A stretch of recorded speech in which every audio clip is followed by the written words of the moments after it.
Skill development man পাওয়ারের এইটা নিয়ে আমরা তাদের সাথে আলোচনা করেছি।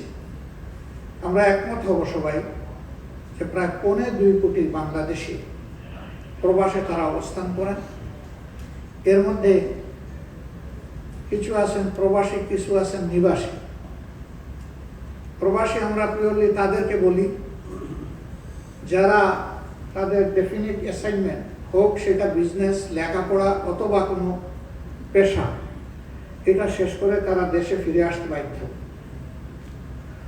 ওই দেশে তাদের নাগরিকত্ব পাওয়ার অথবা পার্মানেন্ট রেসিডেন্সি পাওয়ার কোনো সম্ভাবনা নেই।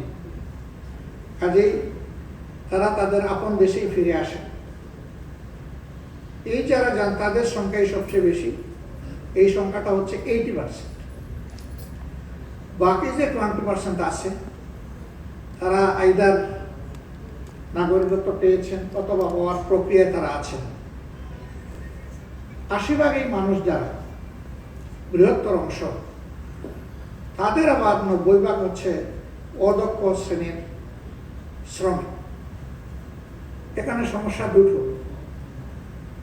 তাদের দক্ষতা সুনির্দিষ্ট ক্ষেত্রে না থাকার কারণে তারা খুব ছোট কাজ করেন, কিন্তু কঠোর পরিশ্রম তাদেরকে করতে হয়।